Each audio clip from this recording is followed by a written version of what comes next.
Hello, hello. I live for Welcome. that. I was like, Already yes, living. This is going to be a great program. yes. Please welcome to Intimate Details with Dr. Tiff. I have the esteemed pleasure of introducing my guest today. He is the Victor Jackson, Mr. Glamrock Soul. He's born in Atlanta, raised in College Park, Georgia. Victor has worked in entertainment for more than 15 years. As a choreographer and creative director, Victor has worked with superstars including the Jennifer Hudson, Lil Wayne, and August Alsina. He has appeared in The Real Housewives of Atlanta, The Game, Step Up, High Water, Low Craft Country, and Candy and the Gang with an electric performance of his single, He Belongs to the City. One of my favorites, but not my top favorite. My top favorite is Layover, but we'll get to that. That's my favorite of yours. Layover. That's a good one. As a performing artist, Victor has appeared in AT&T's Turn Up the Love campaign and was chosen as one of City and Music Forward's 2022 LGBTQ plus emerging artists. He is the host of Pride and Soul Live exclusively on AMP Radio, and his podcast, Live, Love, Dance with Victor Jackson, is available on all podcast platforms. Victor Jackson, welcome to the program. Welcome to don't tear up your sweater. It's just terrible that happened right at the end of my bio. I won't tear up my sweater, but it's okay. But you know what it is? Life. Okay. Life comes Life. At you fast. This is how it is. It comes at you fast. And no matter how many accolades you have, you will unravel. Okay. You can still unravel. Words to live by. Okay. Unraveling is still a thing. Mm-hmm. And at any given point, you will be snatched. Absolutely. How are you doing, friend? I'm good. My sweater is coming apart and my life is together. And I'm grateful for You know what that is? That's balance. Balance. That is balance. That is balance. Well, we won't hold it against you. And for those that listen on the audio only, they'll never know that you're sweating. But they will never know. They will never know. So you are someone who, I love you down. I look up to you. I am inspired by you. You ooze everything.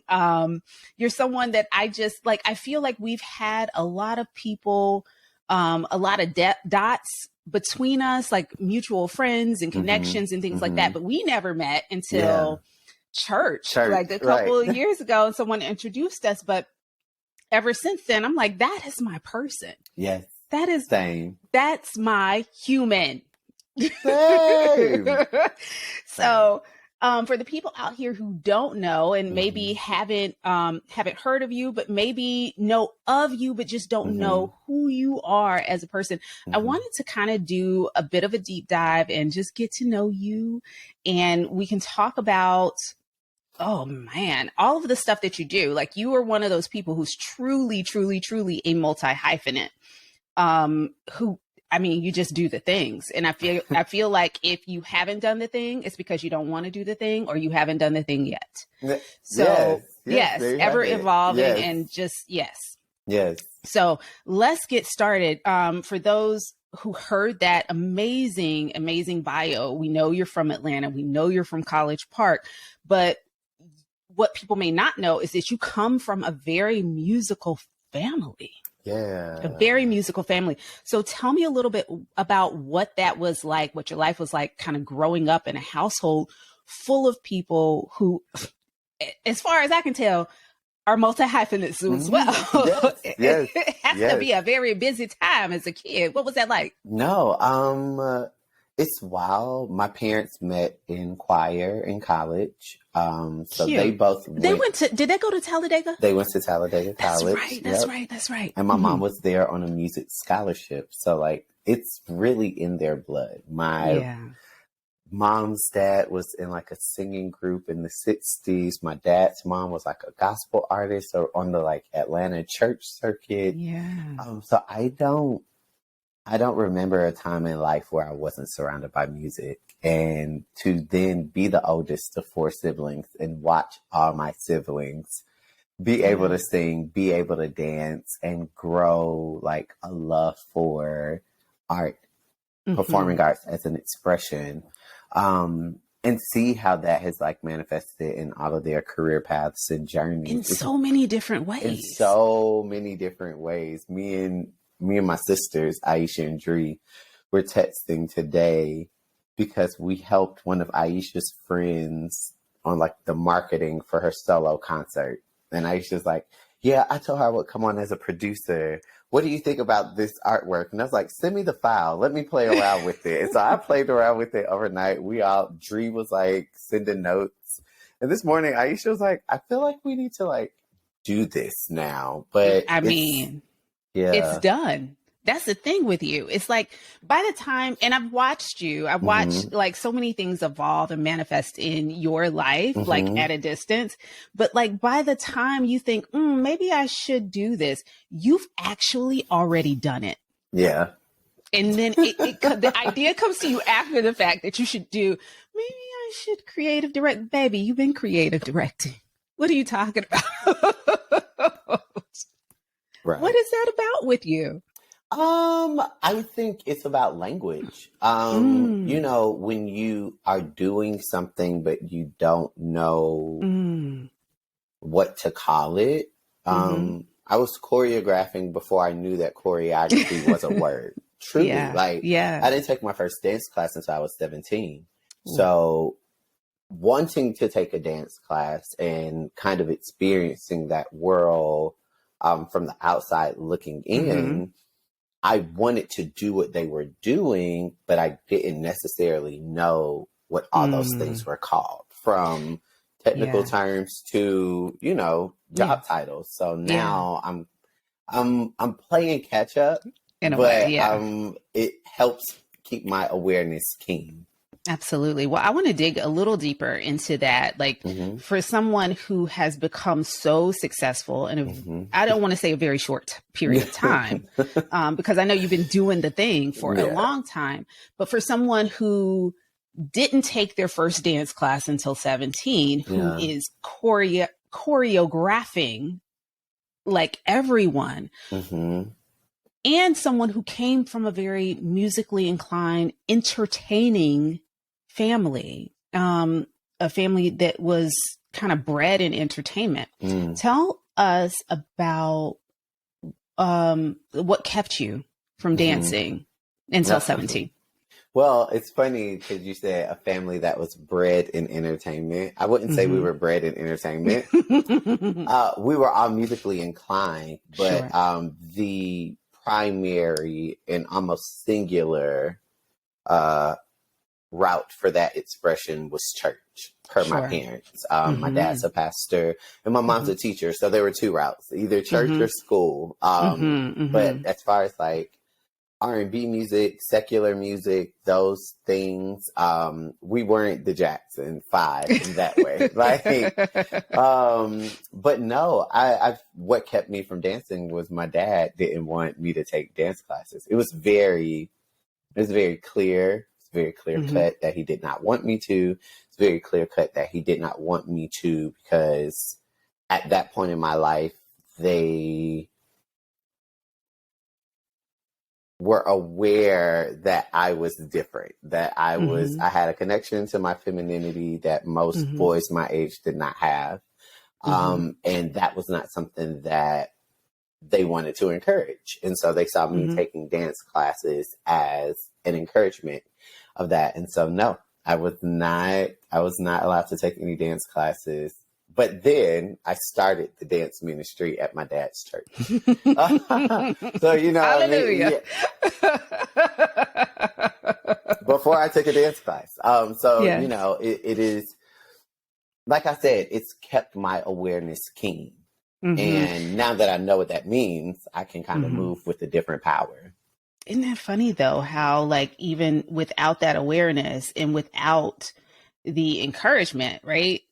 This is something that was in you that was going to get out one way or the other, right? Truly. And if I couldn't get it out this way, I'm getting it out in the way that you see fit, but it's coming out. It's coming out. Yeah. So how was that received? You kind of get a praise and worship, I don't know, praise dance ministry on it at the church. How did you sell that? It was a young church that needed the ministries, like that needed the departments, that needed ways to engage my demographic. I was very true forecasting as a child. And I was like, well, you're doing all the other things. Actually, you know what? Before, because I have to go to my first deal. Before I pitched that to my dad, like the initial pitch was when I was 13 and we were at like our home church, the church my dad was ordained in. I was 13. I was like, I do not want to do an Easter speech again. I'm not doing it. Like, I want to dance. And they were like, what do you mean you want to dance? And I was like, I want to dance to Lean on Me by Kirk Franklin. I'll make up the dance, but that's what I want to do. And I did it. They let me do it. I danced in my Easter suit, like I know that's right. Full suit, hush puppy dress shoes, danced to Kirk Franklin's Lean on Me. And after that, every church we went to wanted me to dance or teach their youth to dance. And so by the time it got to my dad's church, it was the bonus. The bonus that he had as a pastor was that his children were a very talented youth ministry and my mom was a teacher. So when was that light bulb moment, you think, for your dad, that like this thing that I've been fighting and rallying against that I did not want him to do is actually a way to bring more young people, right, to Christ? Like, when did that go off for him? I think twofold. I can think of two moments. One moment within the four walls of the church and one moment outside of, no, within the four walls of the church, was another Easter years later when I choreographed like a whole piece to, Why Do You Cry by Kirk Franklin, another Kirk Franklin Easter moment. And at that point it was me. It was my friend Sheena, who I had met in the dance industry in Atlanta. It was my sisters. It was like 12 of us. And it was like the thing that we had weeks of rehearsal. And the way that it affected the congregation, I feel like my dad became like, whoa, this is a medium that can be instrumental in worship in another way. And then the other one was when he came to my senior dance concert and he saw me do a piece to Justin Timberlake's Can't Nobody Love You Like I Love You. And I was so afraid that I was going to get put on punishment. I didn't really want to invite him. And he came in after the concert because I had choreographed 3. We were required to choreograph one number. I had choreographed 3.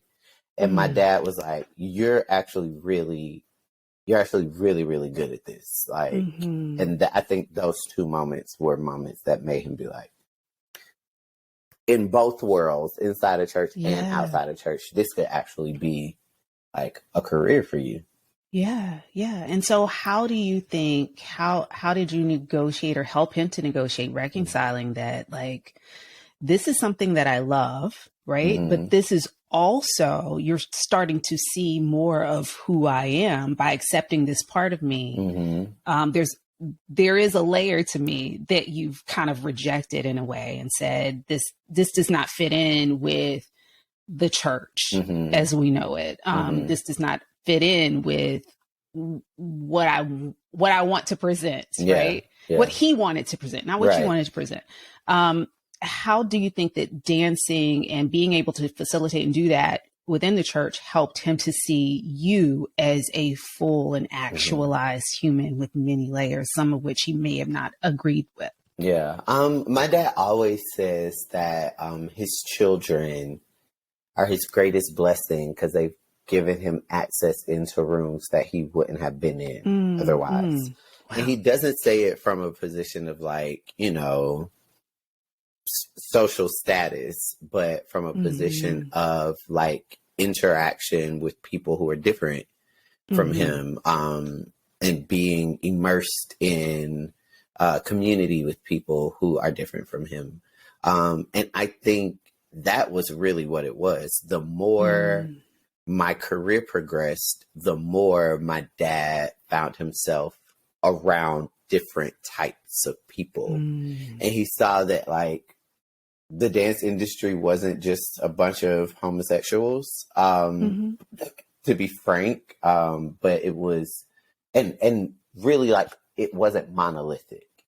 Right. And I think that's a better way to put it. But it wasn't just all these people who were the same. It wasn't full of bad people. Yeah. Like it wasn't just people who were drugged out, coked out, or who were just having, you know, erratic sex everywhere, who didn't believe in God. Like it was everybody. Yeah. Everybody. It was everybody, and everybody had their own light.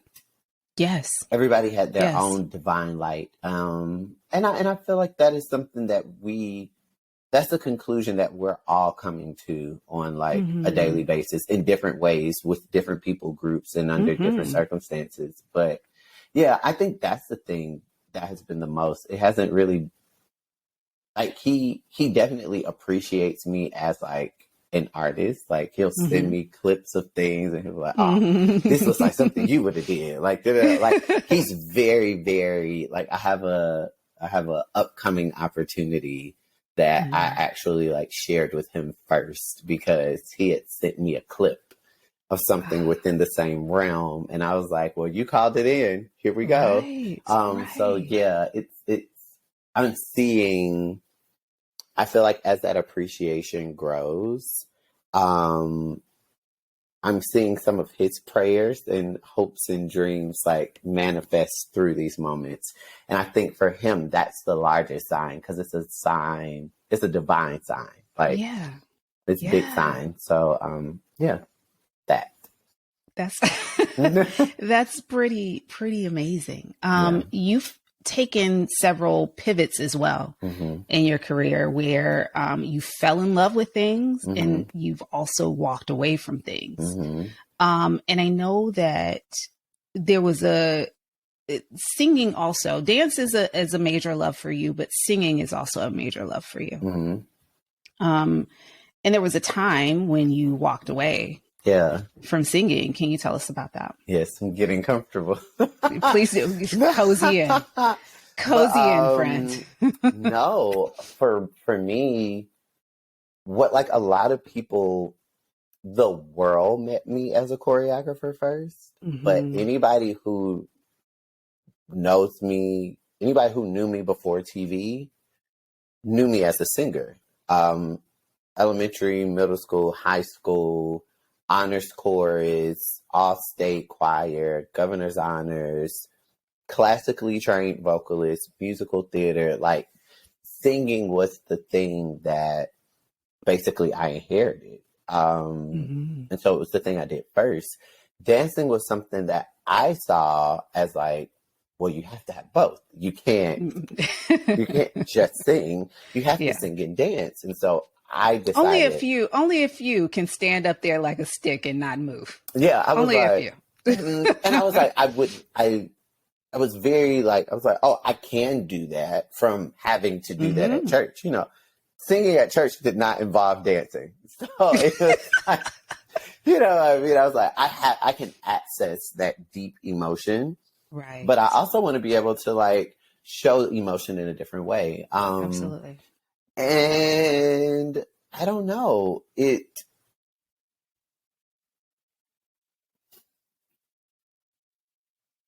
I don't know.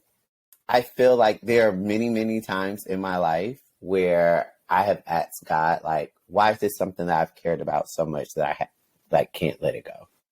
Despite like the opposition, the things, the moments with my dad and everything. And so it's always interesting to have conversations about like the whys and the roots of these things and really be like, a lot of this stuff, it's things that I'm still like observing. Still processing, still working through. The thing that I think about is oftentimes the things that, that I run away from myself, right?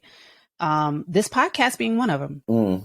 The things that we run away from that are truly meant to be, that are ours, and they chase us down. They come back, they come back even when we put them down, pack them away, just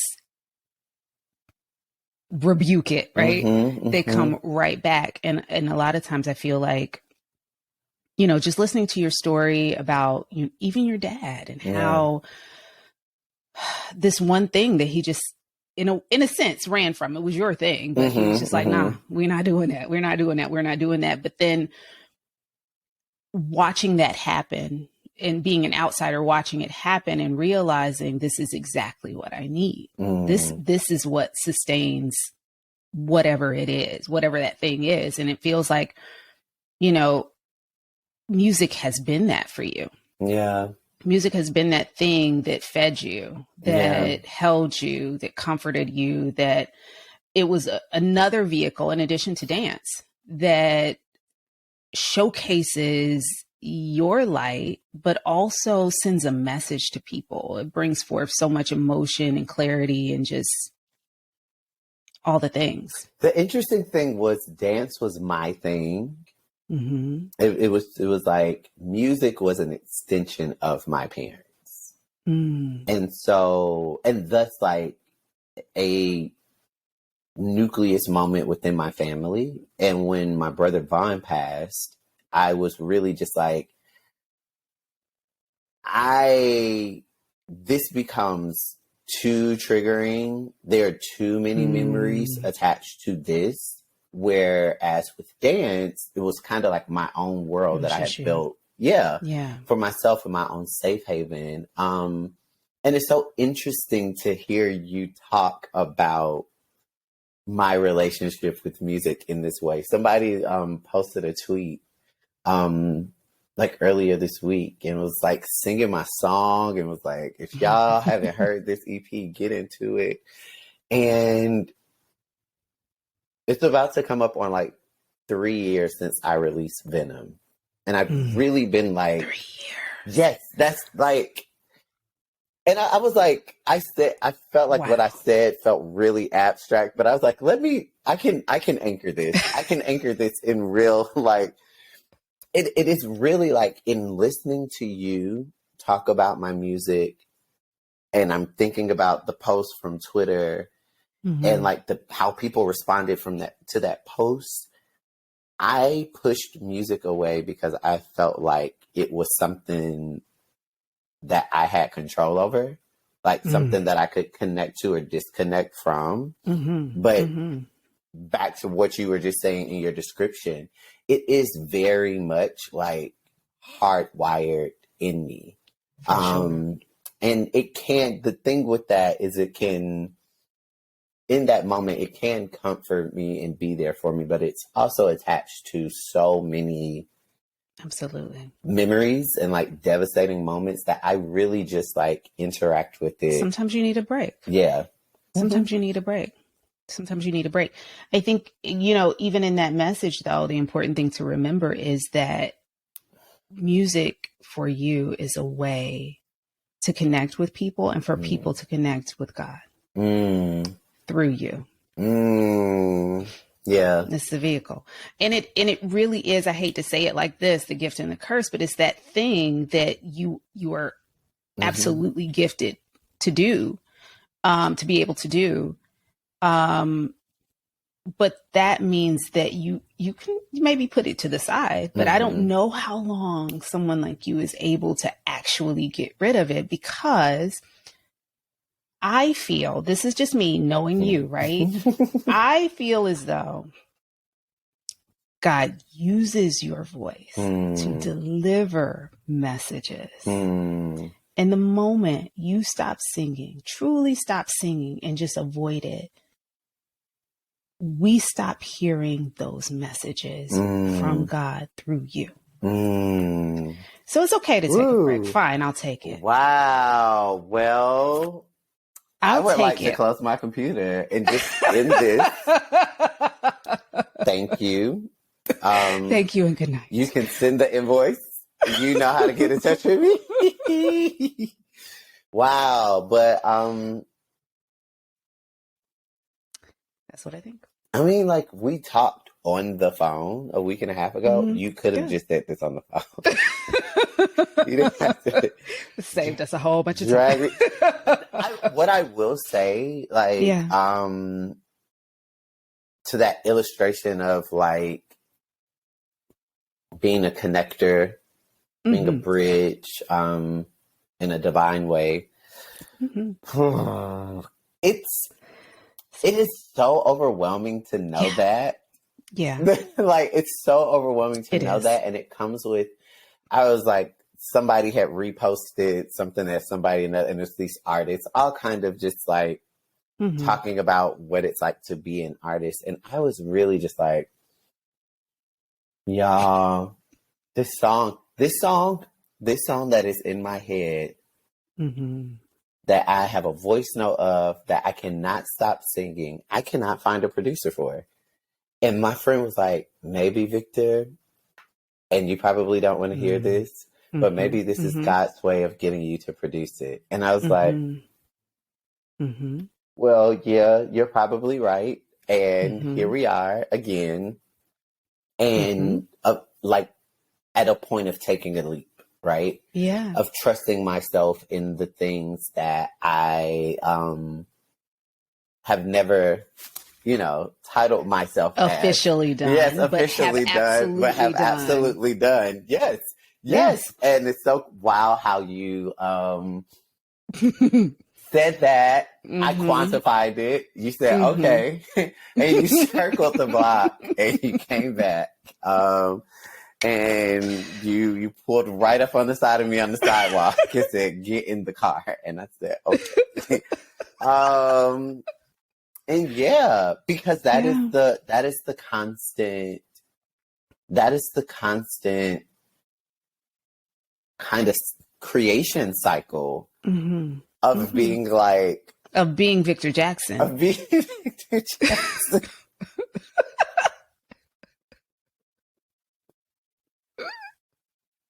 It is. Like, it is, y'all. I know you're so done with me. I'm so done. Like, but you're right. You're inherently very, very right. And it just continues to run up on me. Yeah. Yeah. Well, you're doing it. Yeah. You're doing it, and you're pumping the brakes at times when you're fearful, but not really recognizing that you're already doing it. Well, here's the thing, Tiffany. Right.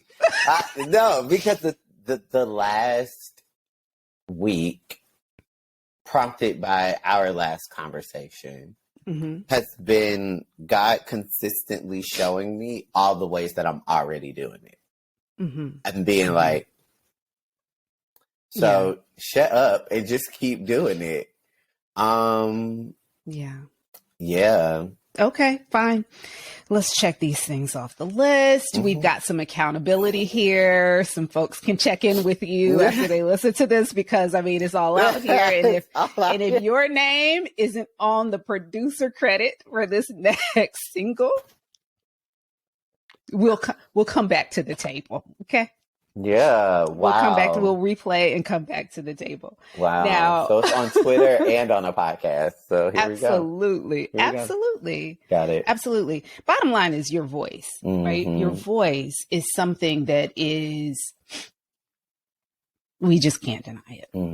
We can't deny it. We can't run from it. And our voices, I'll say it collectively, our voices, we can't run from it, no matter how fearful, no matter how anxious, no matter how whatever, we put to that, we feel about it. Yeah.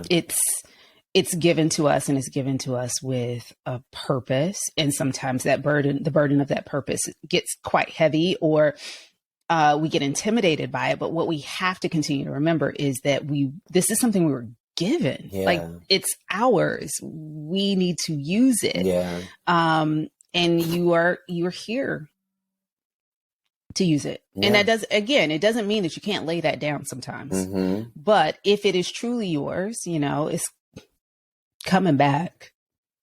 It's coming back each and every time. And you've seen it come back. I've seen it. Each and every time.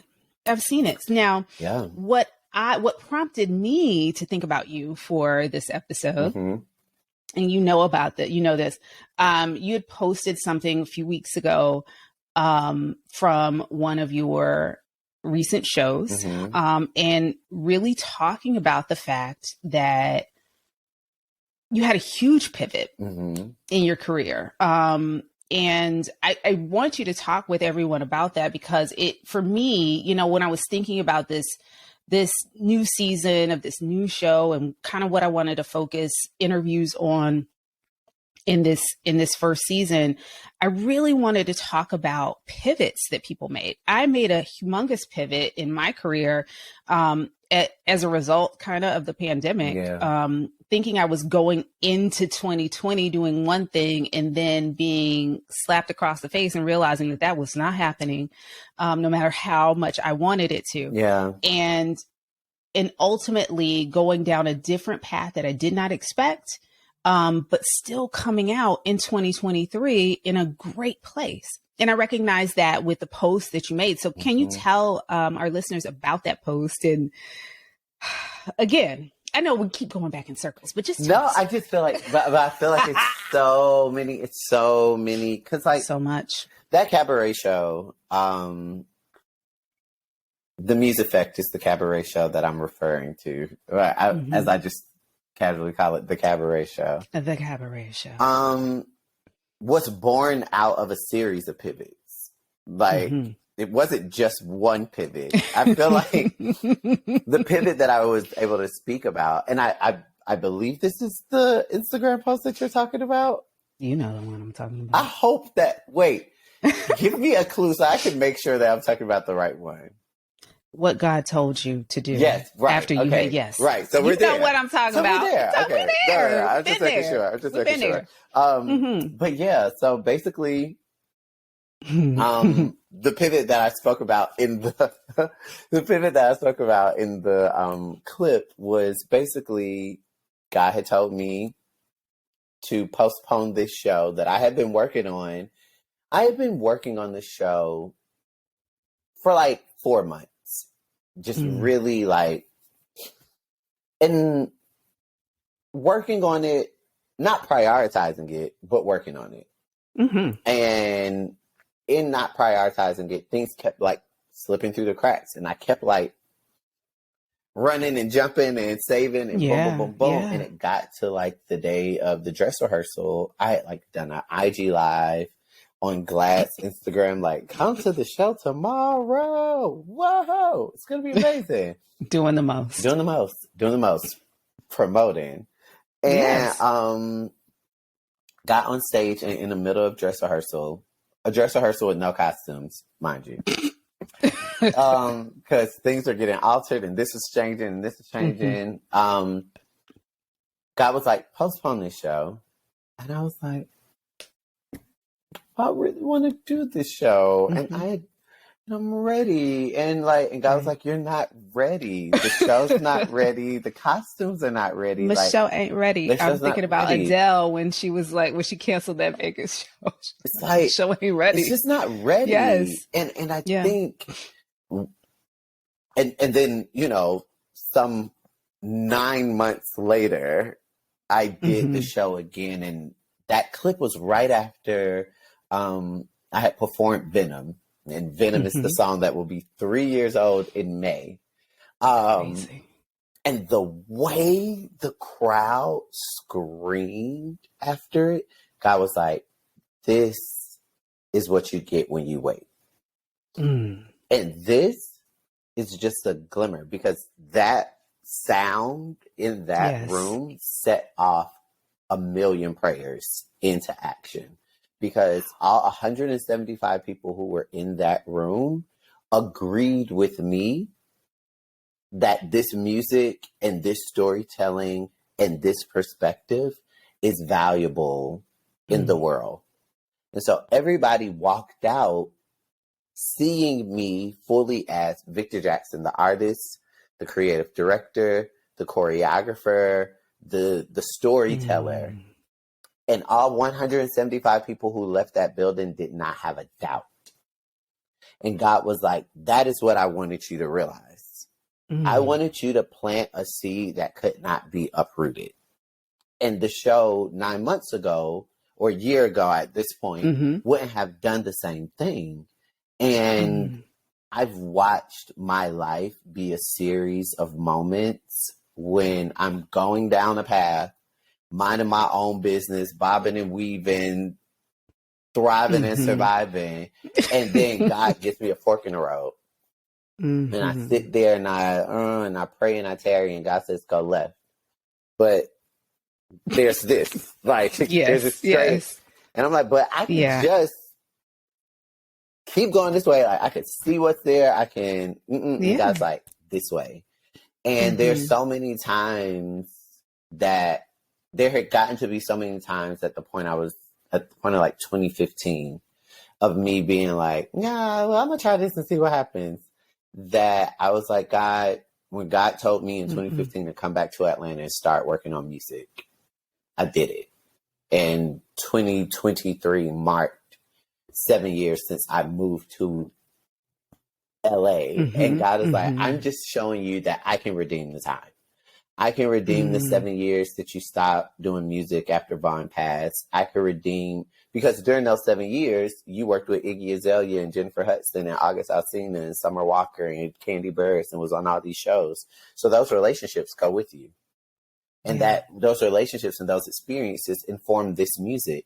And when you can finally get this music out and get this show out and tell your story, all things will truly work together for your good, and you'll be able to look at the quilt of these experiences and truly wrap yourself in the truth that this was always meant to be yours.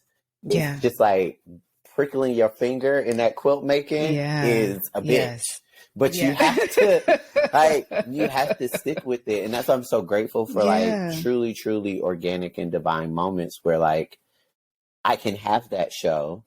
I can wait the year, right? Wait the year, postpone, listen to God, wait the year, get sponsorship to the point where I don't have to sell any tickets, open up a RSVP to anybody who wants to come and be in the room. And my friend comes, you are there, you witness the moment, not only witness the moment, you see the clip and you're like, that resonated with me to the point where we can talk about this on your own podcast. And that's what God wants to do with our dreams. Connect them in this way where that accountability manifests like true movement.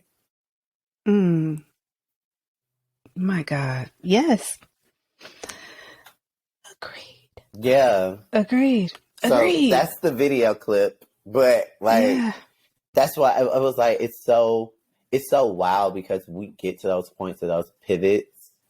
And we were like, and it's like, baby, everything that you have right now or don't have is a result of your resistance to pivoting. Amen. Because God tells us what to do, but he also gives us free will. Truly. Truly. You can totally not do what he says. Truly. Totally not do it. And the great thing about the God we serve, right? You can totally not do that, but the opportunity comes up again. Yeah. It comes right back. Yeah. And so you're never too far. You're never too far from and that also is the crazy thing. You're never too far from what it is that you want. Yeah. You're super close to it. And it's about looking for those divine connections, those divine moments, that divine inspiration, that voice that speaks to you, even though they weren't saying what you thought they were saying. It speaks to you in a way, you get it, you hear it, you receive it, and you can act on it. And that's being open, being open to God, being open to trusting. Yes. And unfortunately, it's the hardest part, trusting the things that we can't see. Because you're right, that fork, one of those directions, crystal clear. Know exactly where we're going, know exactly what we're going to get. And it's that one that we have to just really take that leap. That's the best for us, but we just can't figure it out on our own. And that's where trust comes in. And that's where, that's where community comes in too. That's where our connections to others comes in, because there's someone like you, right, who I can talk to and understand. We may not have had the same experience, but we've been to that fork. Yes. We've been to that fork, and you can talk to me about the fork that you went through, and I can relate to that and understand, okay, well, maybe this thing that I want is in the side of the road that I don't want to go down. And maybe if I can see it, if I can see the result, if I can see the blessing that he manifested for this person, that same thing can happen for me. Yeah. And it can. Look at you on your podcast. Fun fact. Dr. Tiffany sat in on my initial podcast recordings in 2018? Was it? Probably so. Yeah, like I think 2017, 2018. I never put out the episodes, but there were 3. You never did, and it was so good. Tracy Pickett from Hairbrella, Derek J, hairstylist, and Jasmine Guy. Jasmine Guy is the one that I sat in on, and she was just amazing the entire time. And I'm like, when are we doing this podcast? And we've been talking about it, and I think it's a magnificent idea. And it you know what? It might be archive footage for later as we do a career retrospective of the Victor Jackson. And I mean, and me and Jackson are still like, and maybe this is a moment. I don't know. We'll see. I don't know. We'll see. Well, you know what? We're referencing it now. Yes. So perhaps as we promote this episode of the podcast, we'll give the girls a little something, a little flashback moment. Absolutely. Yes. So what do you think wouldn't have happened had it not been for the pandemic? What wouldn't have happened in your life?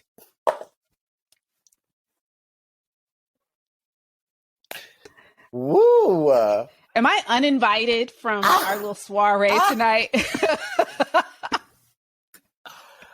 I'm like, I don't even know where to begin. Like, yeah, it's tough. That's a tough question. You know me. Yeah. You know that my life is completely different from what my life was 3 years ago. And that would not have happened if it wasn't for the pandemic. Or wouldn't have happened in the way that it happened. No, I don't think it would have happened. I think the things that are supposed to happen to you will happen. Whether they will happen in this time, I don't know. Tell me what you believe. That we are all put on earth to impact certain people. Sure, absolutely. Those people will be impacted through our life or our memory, but they will be impacted. And so I don't know if the actual experience of impact or avenues of impact would have presented themselves without in this way. In this way. Like, that's what I'll say. Like, I do definitely believe that, like, what's for you, it's for you, and like what's meant for you, like, and God is faithful to complete the work started in you. But I've seen it happen in some people's like transition as well in memory. So I always like counter that. But for me, I don't. It's not a belief that I push on anyone else. Right. But yeah, basically, the pandemic, I moved back in with my parents. I remember that. That was early on. Like up and down breakup moment. Like literally right after Easter, like the day after Easter, that Monday, right? The finale, Easter, and the finale of Insecure was Sunday. Monday, I woke up and I packed up as much as I could in the place that I was staying. I left there to move in with my parents to reset my life. I kept saying I needed a reset. I did not realize, almost Disney movie-esque, that I was like resetting my life by going back to my parents' house and reconciling with a lot of things that happened during my teenage years. And going through therapy and working with like a spiritual healing coach and those moments while I was also living with my parents helped me to mend a lot of wounds in my relationship with my parents, with my sisters, even with my brother in his transition. And it made me really, it kind of made me be able to re-enter the world whole again, with a new perspective of my own. I'm sorry, my phone is ringing. Okay. It allowed me to enter the world again with a new and more clear perspective of who I was and what I was like meant to do. The pandemic was a catastrophic time for a million reasons, and I lost people who are very, very dear to me.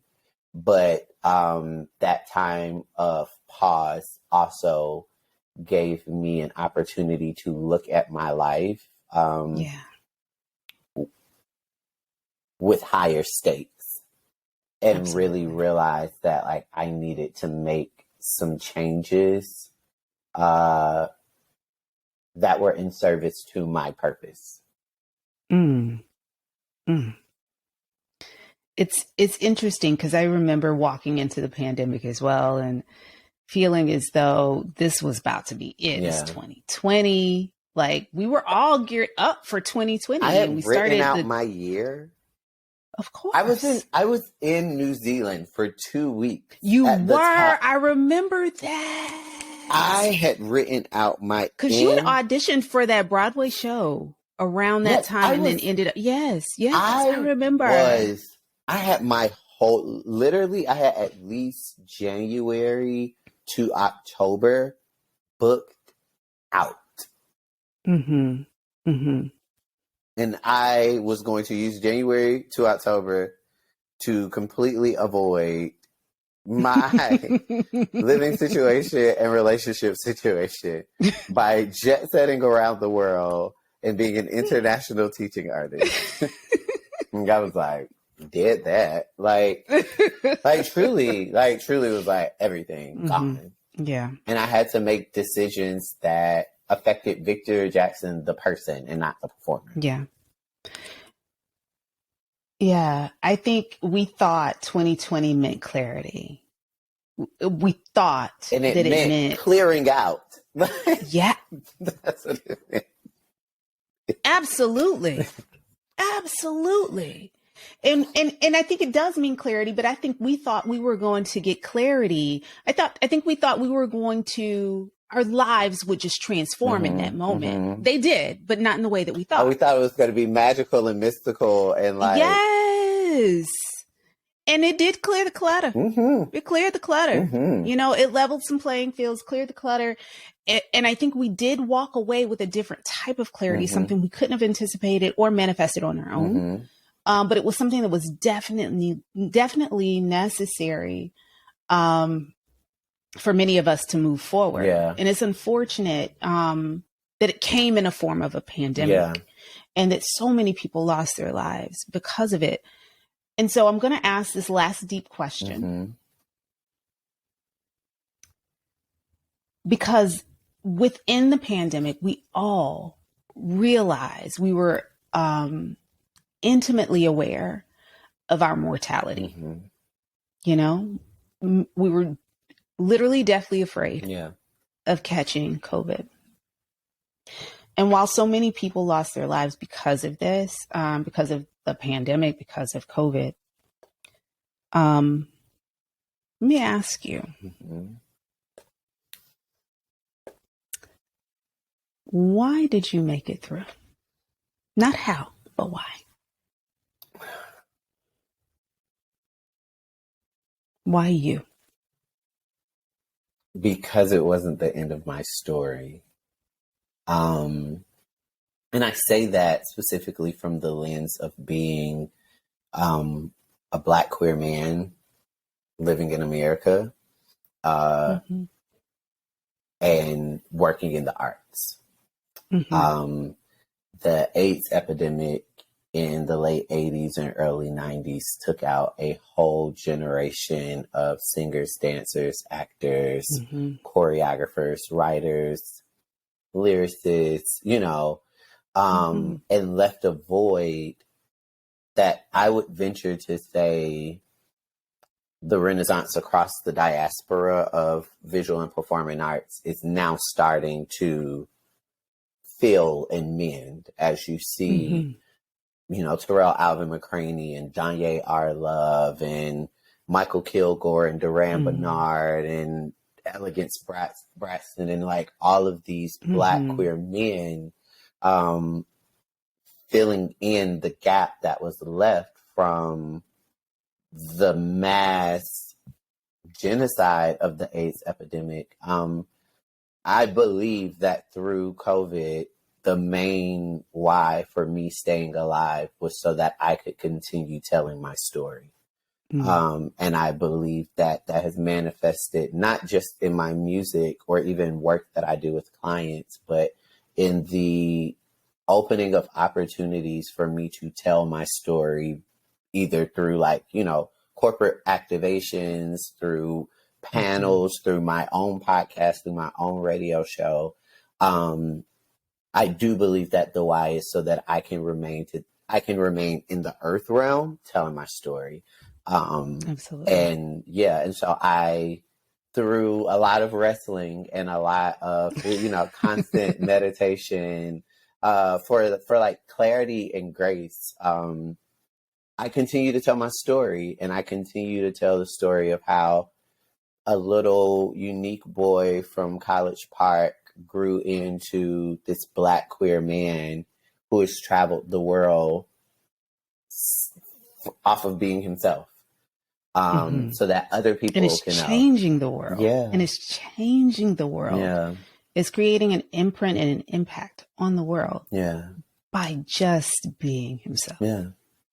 Yeah. It's a blessing to be able to call you a friend. It truly is.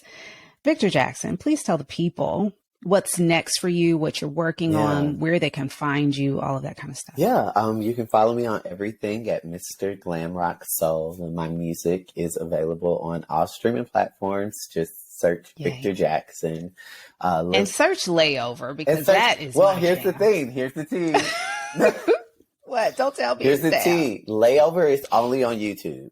Layover is only on YouTube. Well, then go to YouTube. Yeah, and you'll be able to see the Bronze Lens award-winning visual. Yeah, but that is my. We're gonna put that in the chat, okay? Y'all need to go listen to Layover. Yes. Come back, and put some comments in the comment box, okay? Because that is my song. Yes. He belongs to the city, though. I do love He Belongs to the City, and I love the visual for that as well. But I there's something about Layover for me here's that I needed. It wasn't my choice for it to not be on streaming platforms, but we are figuring out something to bring it back in a new way. But you can always watch the video on YouTube. You can always watch the video. I just need the people. The people need to know. Run it up. Add it to your favorite YouTube playlist. No, and then I have some things coming up in the spring. Nothing that I can really talk about right now, honestly. Sure.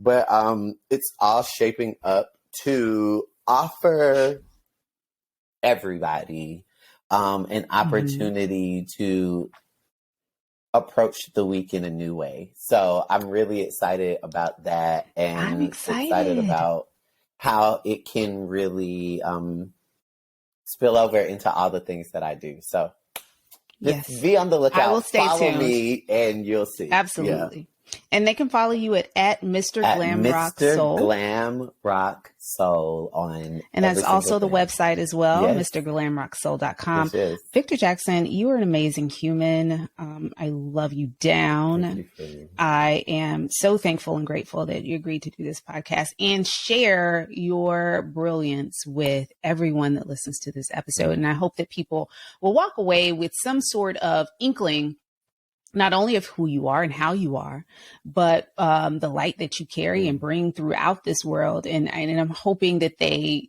love you as much as I do after listening to your story and learn from you, as I know you are a blessing to me, but you're a blessing to others just by the words that flow so freely out of your mouth. So I love you, friend. I love you so much, friend. And I thank you so much for doing this with me. Thank you. All right, guys, this has been the Intimate Details with Dr. Tiff podcast, and we will see you on the next episode. Ciao.